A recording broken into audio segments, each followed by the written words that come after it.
Fala pessoal, tudo bem com vocês? Mais um Bora Falar de Negócio, terceira temporada. Iniciamos com Geraldo Rufino, eu estava sozinho nessa bancada. Daniel, você estava pra praia mais uma vez? Não, eu estava em férias sabáticas. Ah, entendi, um ano sabático. Esse ano vai ter outro ano sabático? Daqui uns dias. Ah, estou lascado, vou trabalhar sozinho mais uma vez. Mas o meu patrão, ele pode. E hoje temos mais um convidado, segundo episódio, com um cara que... Peso, né? Um paranavaense de peso aqui. Vou deixar você apresentar ele. Então tá bom.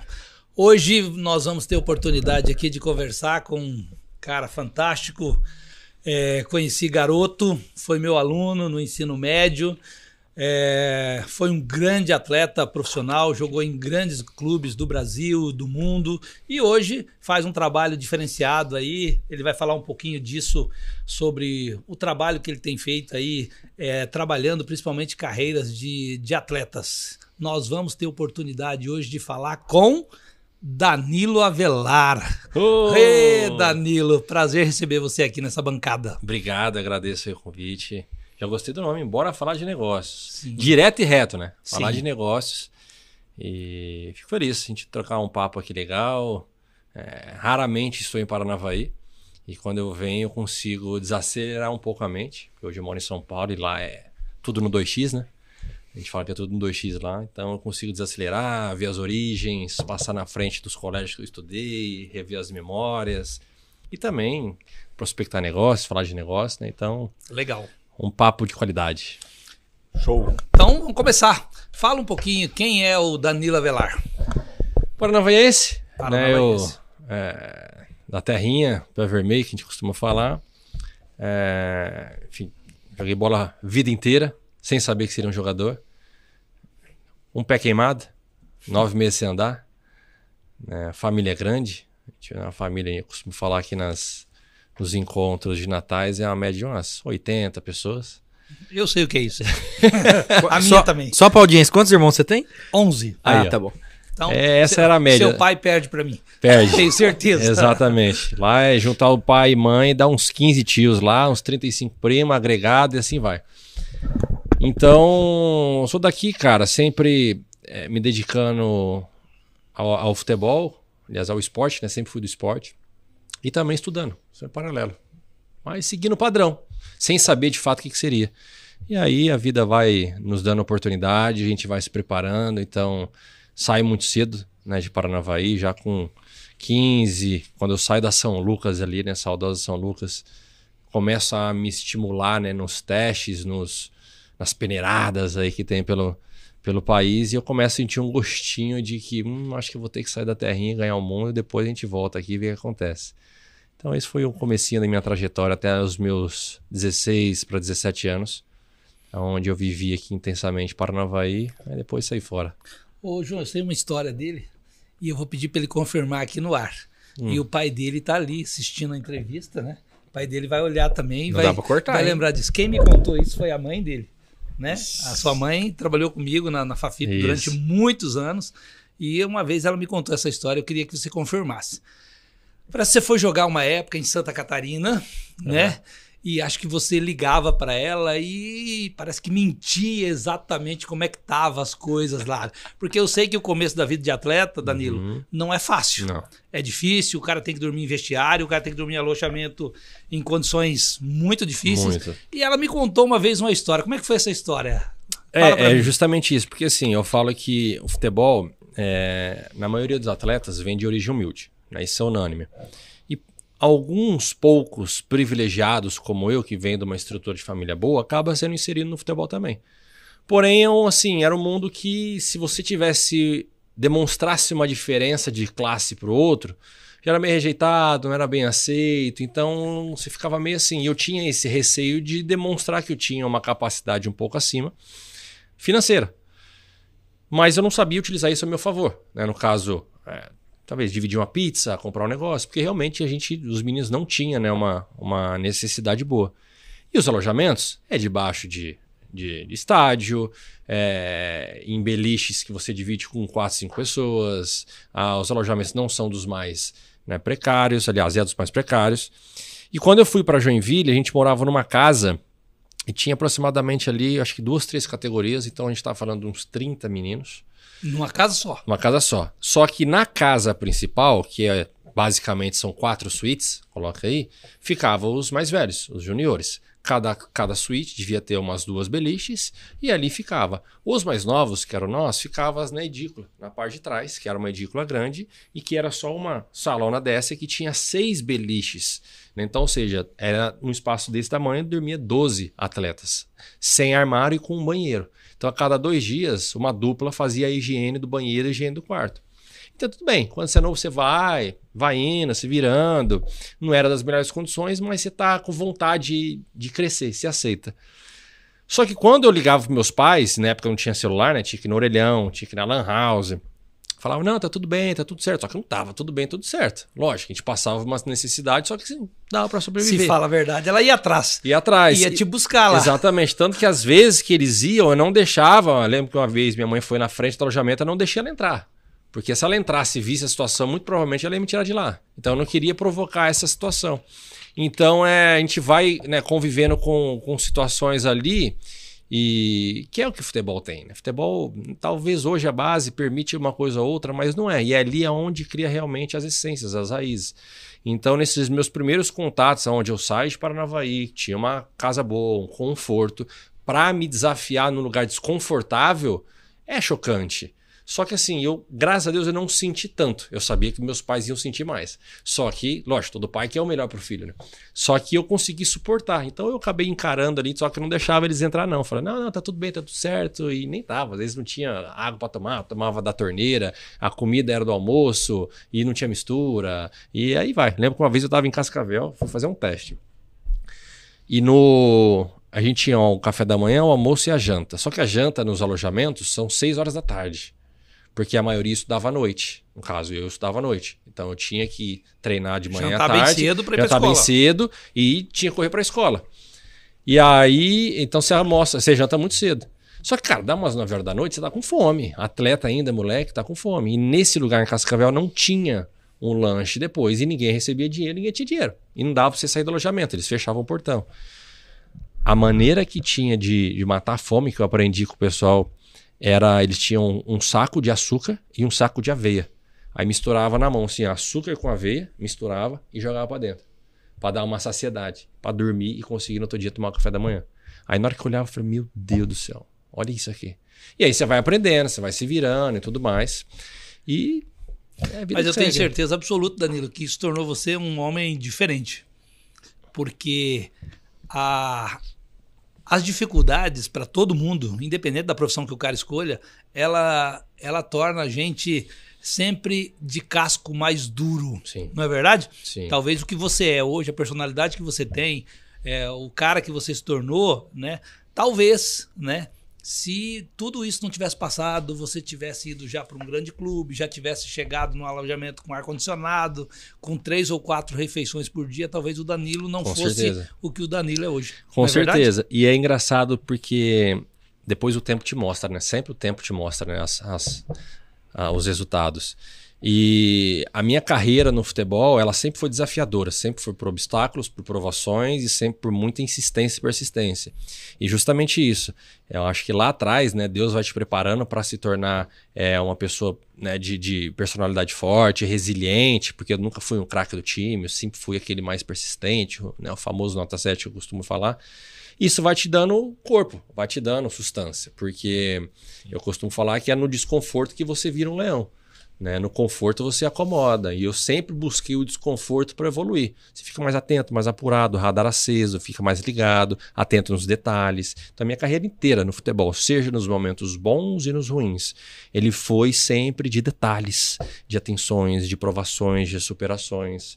Toda vez que eu estava no meu ápice, vinha uma provação, que era uma lesão. Então era uma superação para depois subir de novo. Então sempre foi assim, um balanço. Só que eu consegui fazer uma linha de cruzeiro, né? Sempre performando bem e mantendo a constância. E esse entendimento é muito difícil, principalmente você encontrar isso, acredito que nesse meio do futebol. E é o que você falou, né? Tudo que muito custa, muito vale, né? É bíblico. O Danilo, eu queria acelerar, eu queria ir no final para depois a gente voltar depois na trajetória. Bora. Pegando ali o seu pós-futebol, Quais são os desafios, o que o Danilo tá fazendo? A gente te acompanha nas redes sociais, a gente vê que você tá em bastante eventos. O que o Danilo ele fez pós-futebol? Antes disso, eu queria pegar um gancho na pergunta do João. Como é que é essa decisão de eu vou parar? É difícil? Porque eu sei, cara, que atleta talvez seja uma das coisas mais complicadas, né? Porque você vê, eu tenho 59 anos, né? Eu sou professor há quase 40, né? E se Deus abençoar e eu tiver saúde ainda, eu ainda vou continuar sendo professor. Eu sou professor e gosto muito. Então é uma profissão que me permite isso. E a sua, que você escolheu, né, quando jovem, não permite isso. Não. Ela tem um prazo de validade muito curto, né? Para alguns atletas 15, 16, 17, 18, para alguns privilegiados, como a gente vê aí, um caso de um goleiro Fábio do Fluminense jogando com 42 anos. Guerreiro, tem 42, né? Isso são outliers. Goleiro, jogador de linha, então a minoria praticamente impossível, né? Os goleiros ainda conseguem, né? A gente tem casos aí de goleiro com 44, eu lembro de um goleiro da Itália, né? Buffon. Isso, jogou com até... Mas como é que é essa decisão? Como é que é a falação? Putz, vai ser o ano que vem. Não, vai ser agora. Eu acho que daqui 2 anos. Como é que é esse momento na cabeça do atleta? Eu acho que é muito difícil todo mundo entrar num comum acordo de uma resposta, porque isso é muito particular. Eu acho que eu gosto de olhar sempre as coisas positivas. E o lado positivo disso é que quando um atleta começa na carreira, ele sabe que tem um fim ali. Você não sabe quando vai ser seu fim como professor. Você pode estender até quando você bem entender. O jogador não dá. Ele tem um prazo fisiológico que vai até certo ponto. Então é impossível o atleta falar, não, eu vou levar aqui na boa, no banho-maria, porque lá com os 30 eu começo a dar um gás. Não dá. Ele sabe que com 30 em diante a queda, e é estatístico, a queda de rendimento cai absurdamente, a não ser o altíssimo nível que Cristiano Ronaldo, e aí, enfim. Gilmar. Não. Então, eu sempre tive essa consciência que não seria para sempre. E durante a minha trajetória de futebol, lógico, eu sempre fui um cara muito apaixonado por futebol, mas não sei o porquê, eu também fui muito apaixonado pelo empreendedorismo. E aquilo me caminhou paralelo. Então eu tive sempre muita clareza de aonde eu estivesse no futebol, eu saberia que ia ter um prazo, porém eu ia ter um ganho, uma porta aberta para outros negócios. Então eu meio que usei um negócio para fortalecer outro. Eu tive essa clareza. E eu acho que isso é um dos motivos que eu estou, né, nessa frente de educacional para os atletas, porque se o atleta não tiver uma consciência de que vai acabar com 35, 36, ouso dizer que as novas gerações não passarão de 34, 35 anos, porque está cada vez mais fisicamente exigente muito o futebol, intenso, muito né? intenso. Se corre muito hoje na partida. Né? Você joga cada 2 dias. Então não tem como assim, né? Muita intensidade. Se pegar 20 anos atrás, a média de quilometragem por jogo era 7, 8. Hoje é 12. Né? Muito mais jogos. Então não vai dar. Então o atleta ele tem que ter essa consciência do que fazer depois. E eu me preocupava com isso. Falei, eu sei que não vai ser para sempre. Eu sei que eu não vou ser um cara de salários astronômicos, como todo mundo vê.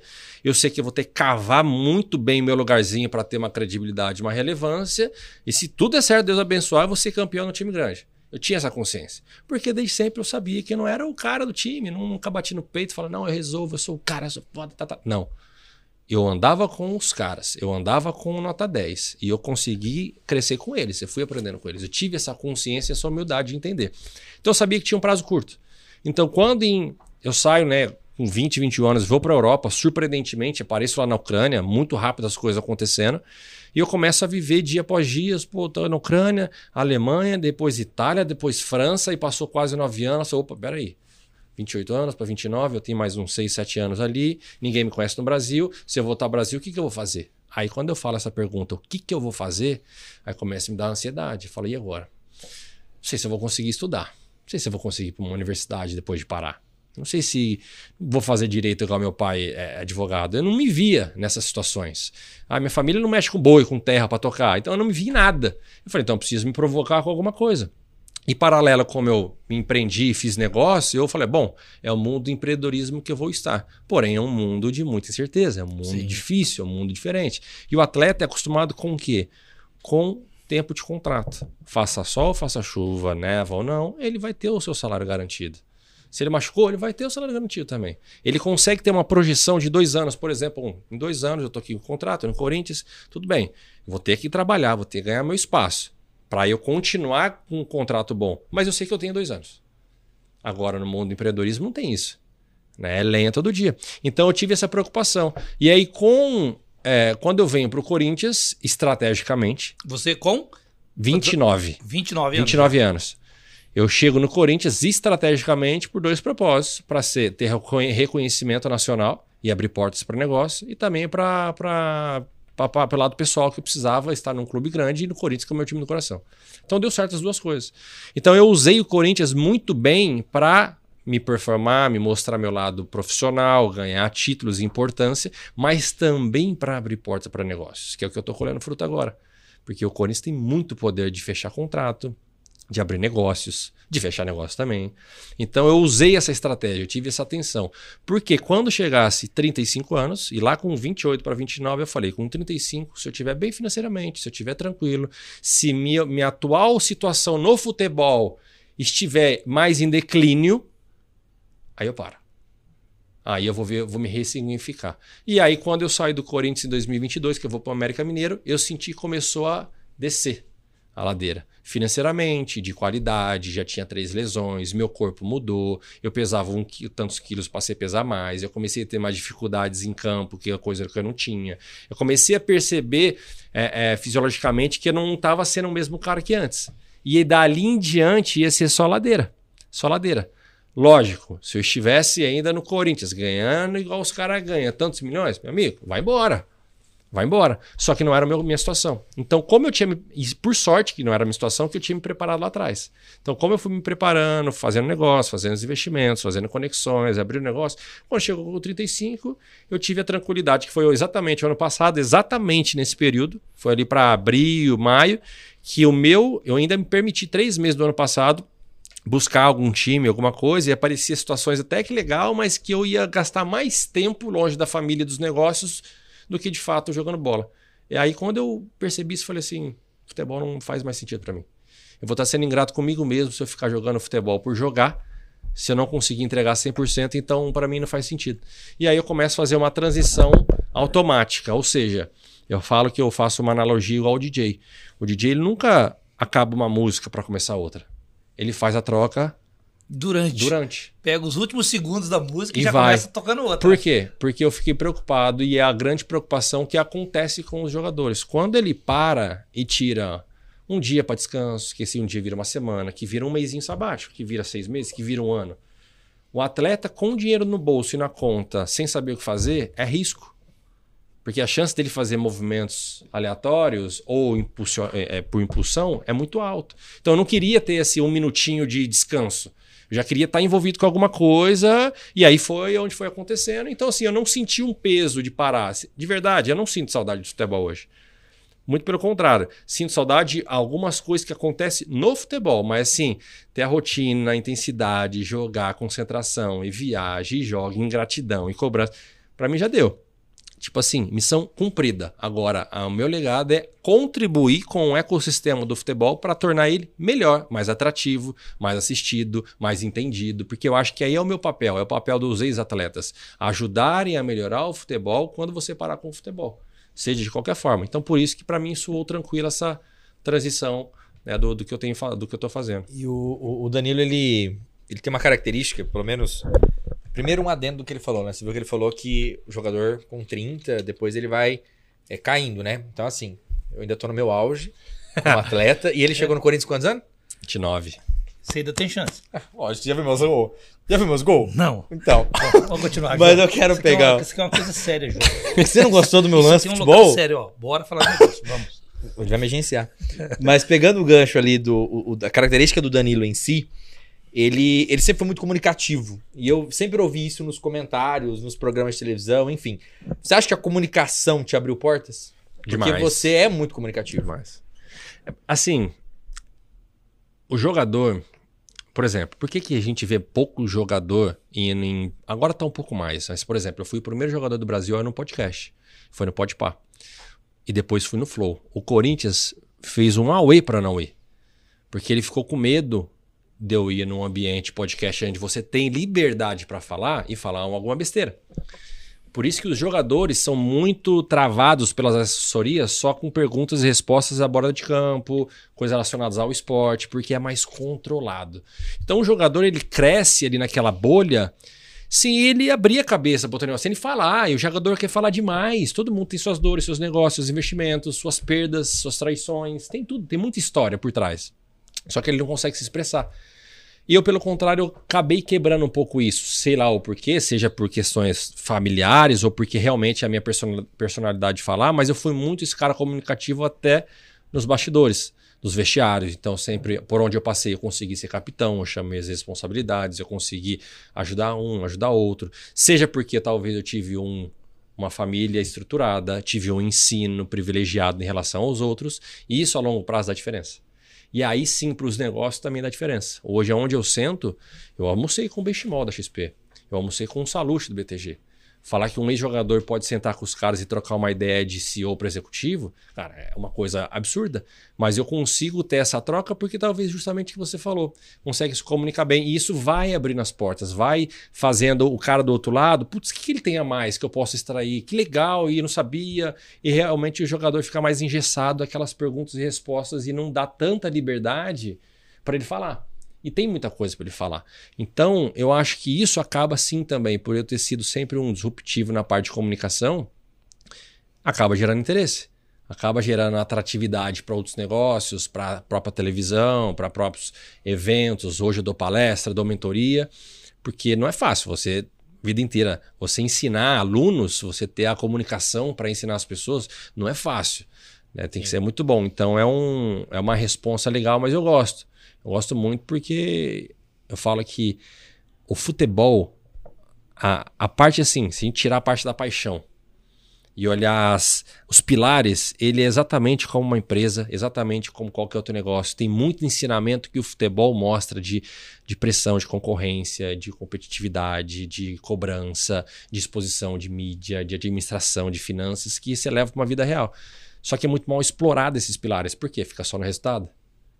Ganhou, sempre. Tudo bem. Perdeu? A merda. Sim. Então, dá uma dó. E é por isso que eu fico assim, não, gente, o futebol, dá pra você assistir o futebol melhor, mais saudável, mais divertido, mais legal, mais feliz. Né? Porque tem muita coisa lá dentro que, recentemente, eu tô até fazendo um podcast, eu tive o Romero, tô ajudando ele nas consultorias de negócio, e ele começou a contar uma história da família dele. Eu fiquei assim, 30 minutos parado, correndo a lágrima. Eu falei, cara, você já contou essa história em algum lugar? Ele falou, não. Eu falei, pelo amor de Deus, conta isso, é maravilhoso, que a história familiar dele, é dos pais que abandonou, muito legal, e ele vai contar no meu podcast. Então eu falo assim, olha que triste, a torcida não sabe a história de um cara que poderia realmente mudar a imagem de como a torcida apoia ele, que talvez isso pode fazer com que o jogador performe mais e o time ganhe.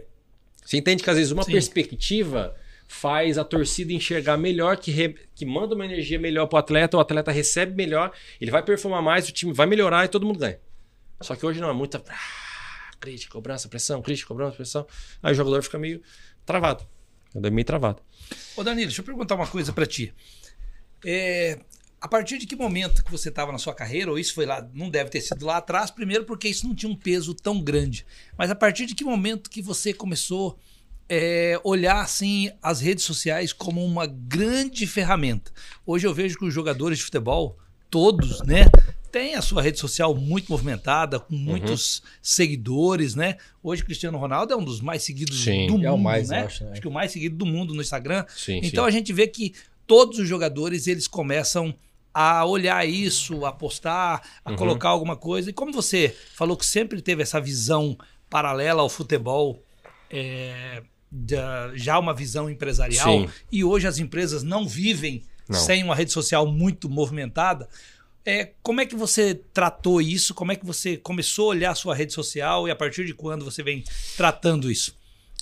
O legal é que eu consegui entrar no futebol e ver a história, por exemplo, do Instagram nascer, né? Então eu acompanhei desde o começo, antes tinha o Orkut, depois migrou para o Instagram e foi tudo mais. Então é uma evolução.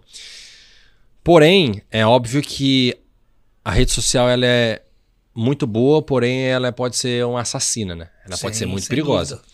Então, se tratando de Corinthians, por exemplo, várias e várias vezes, quando a gente perdia, eu tinha que trancar os comentários. Porque eu sabia que vinha uma enxurrada de comentários negativos, mesmo eu tendo uma consciência boa, em algum momento ia me afetar, ia me incomodar. Então, para evitar, tranca.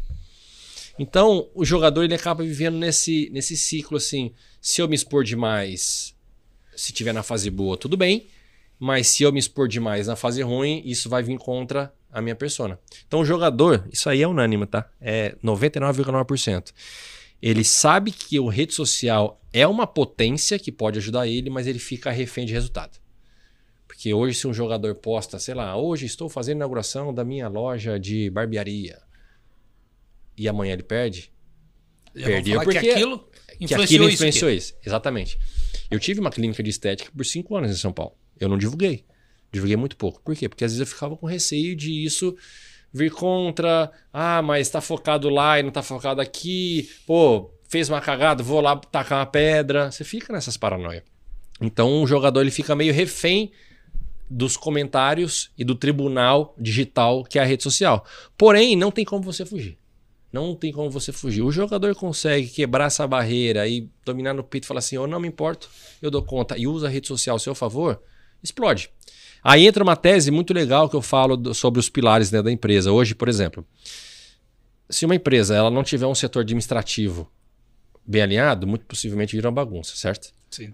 O atleta, mesma coisa. Se ele não tiver um administrativo na carreira dele, vira uma bagunça.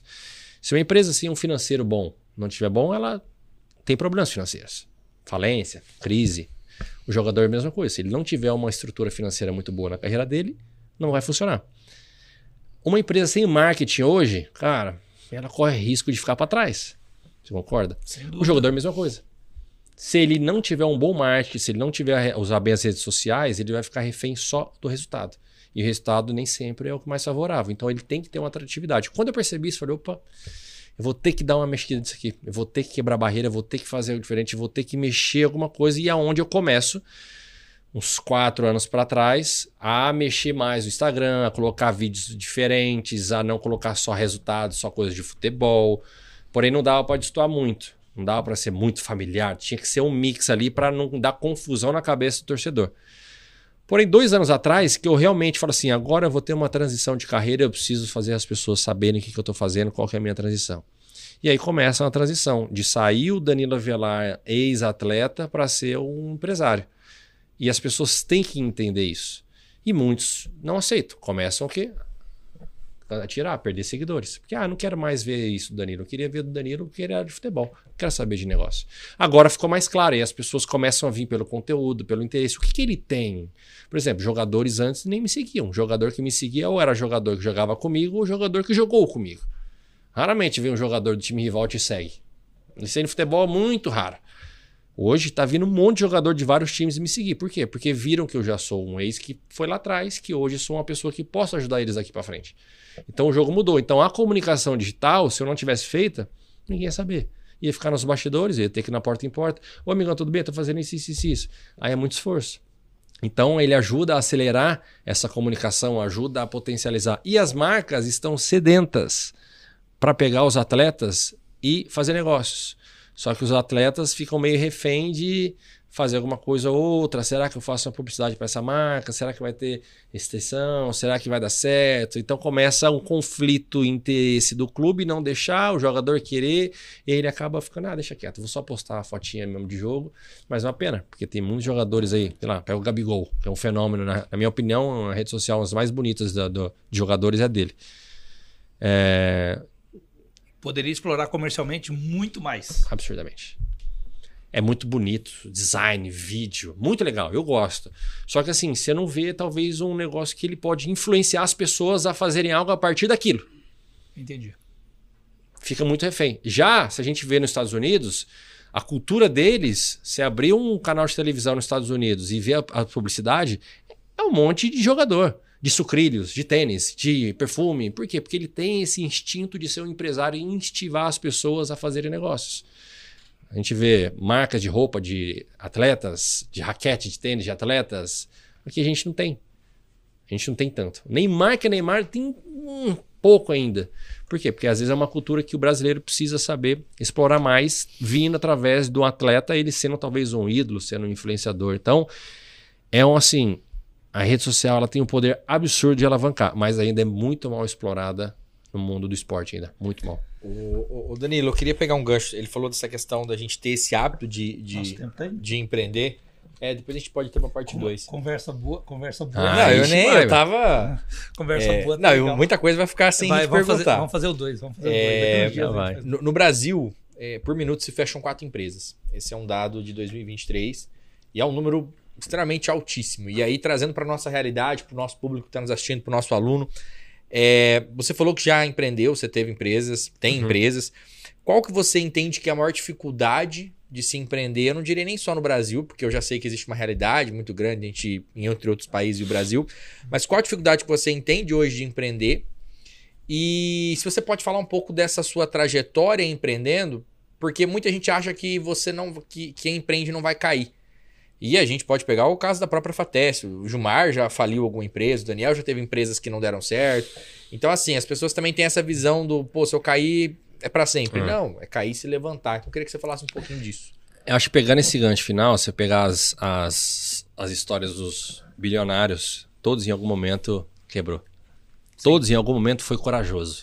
Essa é a grande virtude. Então, eu acho que, trazendo para o meu mundo, hoje, os meus maiores desafios é, de fato, entender que para designar um projeto, empreender em alguma coisa, é ter tempo e alianças boas para fazer acontecer. Durante minha carreira de futebol eu empreendi, mas muito mais contando com a sorte do que com a estratégia. E isso te faz aprender. Eu tive negócios que não deram certo, tive negócios que empataram, tive negócio que deu certo também, e tem negócio que ainda vai dar certo. Só que eu entendi o jogo do empreendedorismo, que é com tempo, com processos, e diferentemente do... Com estudo. E diferentemente do futebol, onde a empresa sou eu tenho que performar aquilo no meu corpo, no meu intelecto, na minha cabeça, eu vou lá e entrego o resultado. O empreendedorismo depende de pessoas. E trabalhar com pessoas sabe como funciona. E o jogador, ele não entende isso.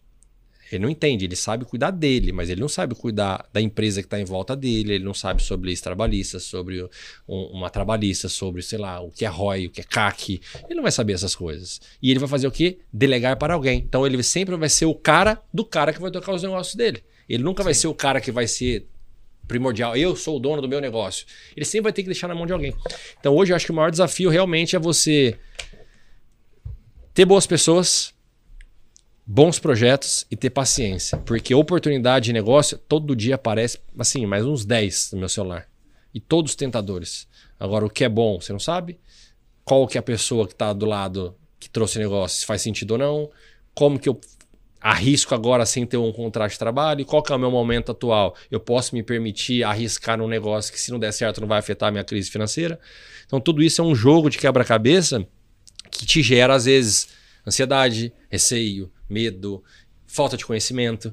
Afinal de contas, a gente cresce sem saber muito das coisas. E essa bolha fora do futebol, cara, é uma bolha de suor. Não é fácil. Então eu fico agoniado para os meus negócios estarem demorando para acontecer, e mais agoniado ainda porque eu sei que tem um monte de jogador que não tem noção do como que é isso, e vai chegar o momento dele fazer e não vai ter ninguém para ajudar. Então eu quero ser essa pessoa que vai ajudar eles a fazer bons negócios daqui para frente. Legal, muito bom. E se você fosse dar um conselho, se eu falasse para você assim, cara, eu tô pensando em montar um negócio na cidade de Paranavaí ou em São Paulo, Maringá. Se você fosse dar um conselho para um empreendedor novato, tá? Conselho curto, de 1 minutinho, o que você falaria para um cara que vai dar um start? Ele tem capital, tá com vontade de fazer alguma coisa, e ele chega para você e fala, eu vou montar isso. O que você falaria? Eu, assim, tem uma frase que o Flávio Augusto me falou uma vez numa palestra, e ele falou assim, que ele costuma perguntar para 3 pessoas diferentes sobre aquele mesmo negócio. Se as 3 pessoas derem uma opinião parecida, ele gera mais confiança de avançar com os consultores. Então, se eu tiver a fim de montar uma barbearia, eu falo assim, cara, eu tô a fim de montar uma barbearia, o que você acha? Deixa eu tomar uma cerveja. Cara, acho legal. Aí eu pergunto para você em outro momento, falo, cara, não sei, Danilo, ó, tem um monte aí na cidade. Aí eu pergunto pro outro, falo, cara, eu tive e não deu certo, não é bem assim. Opa. Eu tive 3 opiniões de pessoas aleatórias do mercado que já me deu um feedback estranho. Então, acho que essa é a primeira opção que eu, nos meus negócios, eu sempre faço isso. Eu tenho os meus consultores financeiros, eu tenho os meus consultores de gestão, tenho parte familiar. Eu sempre pergunto para um ou outro, e às vezes sou até como uma fofoca. Cara, estou pensando em fazer isso, o que você acha? Às vezes é para extrair um feedback para me ajudar no próximo passo. E não agir por impulso, como eu já agi. Eu agi por impulso para ter um negócio e eu contei mais com a sorte do que com estratégia. Então, ter dinheiro é maravilhoso.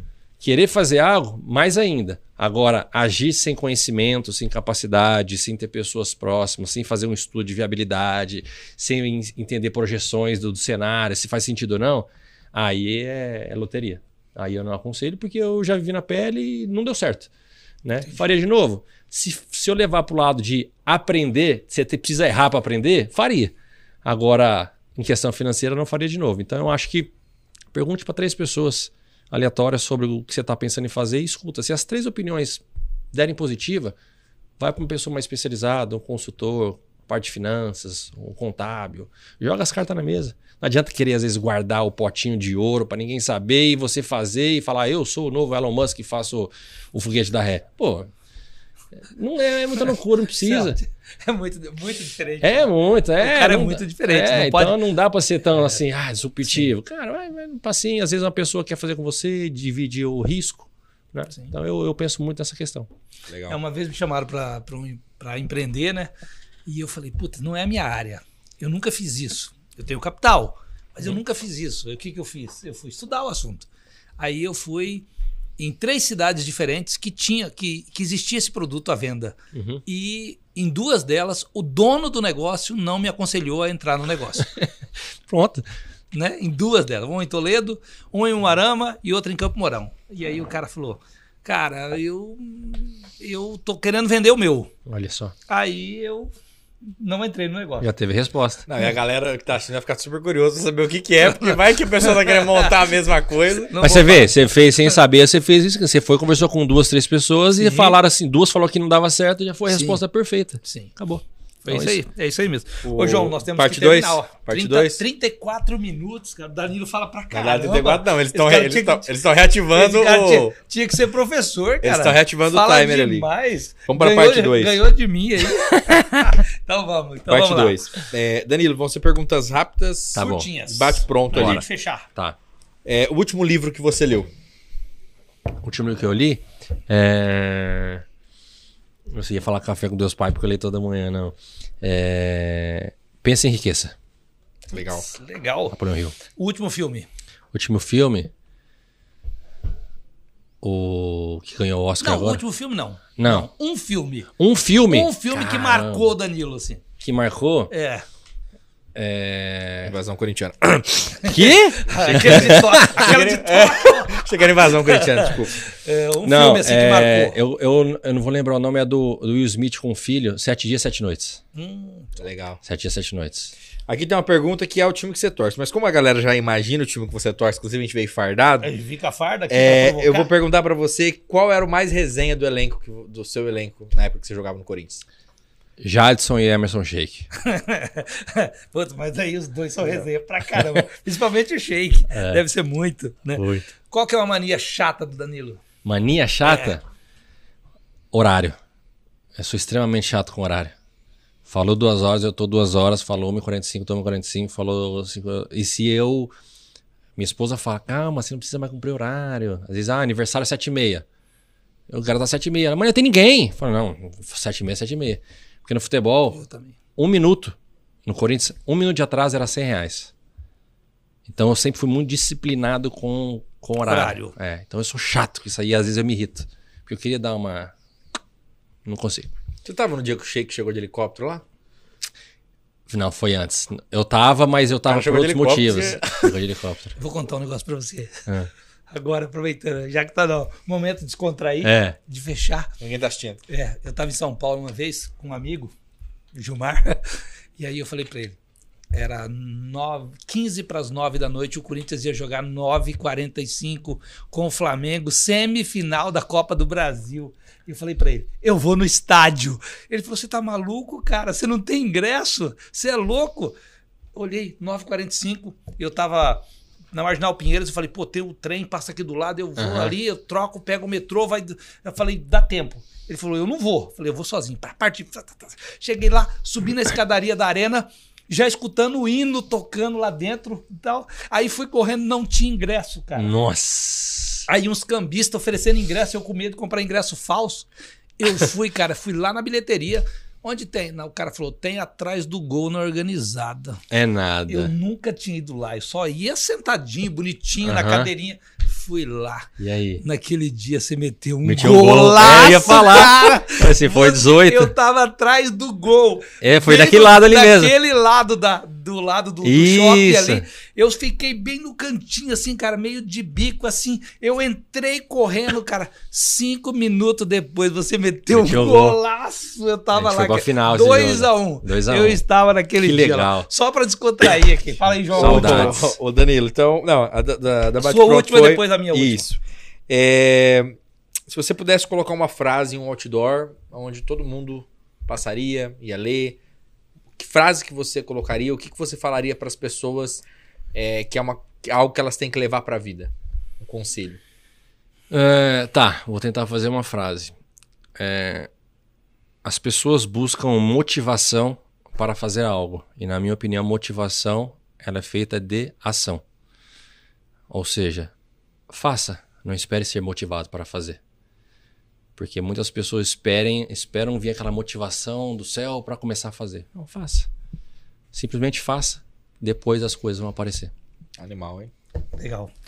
Danilo, vou agradecer, antes de fazer a última, foi muito legal falar com você, ver tudo que você construiu, cara, o que você fez, o que você está fazendo, né? O que você fez como atleta. Sim. E agora está fazendo como homem, como empresário, como alguém que vai deixar um legado por muito tempo e, detalhe, sem prazo de validade. Isso é muito bom, muito cara. Doido. Daqui 20, 30, 40 anos você pode estar fazendo isso muito bem ainda. Então isso é muito legal. Parabéns aí por esse trabalho. Mas eu queria encerrar com uma pergunta assim que eu sempre gosto de fazer para deixar as pessoas pensando um pouquinho no que ele fez, no que ele deixou de fazer. Se você fosse dar um conselho para o Danilo aquele Danilo que foi meu aluno, lá no colégio, Danilo de 15, 16 anos, se você fosse dar um conselho para ele, num sonho, falar como Danilo lá de 15 anos, o que você falaria para o Danilo? Nossa, é engraçado que eu já gravei um vídeo exatamente sobre isso. Eu costumo pensar assim, que teve muitas coisas na minha vida que aconteceram e tiveram que acontecer. Momentos ruins demais e momentos bons demais. Só que para mim tudo serviu de aprendizado. Então, eu falar para você que eu faria tudo novamente, talvez uma coisinha ou outra mudaria. Mas eu acho que um dos meus arrependimentos é que eu fiquei quase 10 anos na Europa e eu não soube aproveitar ela do modo de investimento como hoje eu estou no Olhar Investimento. Então, se fosse lá atrás, eu falaria, Danilo, segue tua vida. Igual meus pais falavam, vai, se der errado você volta. Simples. Eu sempre fui com essa frase estampada. Vai ganhar o mundo. Se der errado, você volta para casa. Então eu sempre tive tranquilidade. E quando eu fui ganhar o mundo, eu vivi intensamente todos os lugares que eu estava. Porém, na Europa, eu sinto que eu deixei uma lacuna aberta. Eu precisava ter feito algo a mais, eu precisava ter subido um pouco de nível, porque eu tive isso aqui para subir de nível. Eu tive isso aqui para chegar numa seleção da Itália, chegar no grande clube. E eu só não fui por vaidade de empresário. E isso me chateia. Isso me prende um pouco. Então, eu poderia ter usufruído muito mais a Europa. Ter comprado um apartamento, ter feito investimento. Ter ousado mais. Ter ousado mais. E eu não. Eu fiquei muito apegado ao câmbio. Não, vou comprar no Brasil porque eu recebo em dólar. E hoje eu falo, se eu tivesse comprado um negocinho lá, se eu tivesse feito isso. Então lá atrás, quando eu saí de Paranavaí com 16 anos, eu falo assim, faça a mesma coisa que você vai fazer. Porém, explore um pouco mais a Europa. Lá na frente, o tempo vai dizer que quando você sair da bolha, você vai ver que o Brasilzão é diferente da bolha que você vive no futebol. Que essa é a verdade. O jogador não sabe como que é o Brasil. As leis tributárias, não sabe. Ele vive na bolha ali de fama, dinheiro, idolatria. E quando ele sai, ele fala, meu Deus, é assim? É assim? Vou ter que ser um CLT? Vou ter que pagar esse tributo? Se eu separar é isso? É assim que funciona? Para empreender é isso? 27,5%. O cara ganha muito, aí o 27,5% não faz diferença. Não faz diferença. Não faz diferença. Aí quando ele vem para ser CLT é diferente. É diferente. É diferente. Então, isso é um choque. Isso Verdade, é um choque. verdade. Isso é um choque. Então é basicamente isso. Então, obrigado aí pelo tempo, cara. Nós que agradecemos. Obrigado mesmo. Né, João? Foi muito É legal, isso aí. não foi? Danilo, obrigado. Sucesso na sua carreira. Parabéns pelo projeto, por esse... Eu falo que é um projeto empreendedor, mas tem um lado muito social, né, cara? Sim, que é você ajudar essa galera. Eu vi um vídeo do Ronaldo falando que poucos atletas, depois que param, eles conseguem ter alguma coisa para se manter. Então, após 5 anos de aposentadoria, 90% perde seus investimentos. patrimônio. Olha, cara, é absurdo. Muito alto. É absurdo. Então, o trabalho que você está fazendo, eu tenho certeza que vai ajudar muito. Precisa-se disso, não só os atletas, a pessoa que quer empreender, os amantes por empreendedorismo, eles precisam de um norte, de um caminho. Então, legal o trabalho na sua rede social. Já fica aí a dica para os nossos alunos. Sigam o Danilo nas redes sociais. Qual a sua rede social? Fala pra galera. Danilo Velar. Danilo. Imaginei. Então é isso aí. Danilo Velar. Obrigado, Danilo. Obrigado Valeu. mesmo. Obrigado, João. Obrigado, Parabéns professor. pelo trabalho. E outro dia a gente faz o número 2. Estou à disposição. Vamos ter o número 2. Vamos, 2, 3 e a gente vai falando sempre e vai Corinthians. Beleza. Isso aí, antes, aonde achar o seu podcast? Que você falou que tá com o projeto podcast. Ainda No não lançou, vai ser no YouTube, no canal do YouTube. É um projeto que chama Divan. As pessoas sintonizarem, eu tenho aquelas vans personalizadas, aquelas jet van.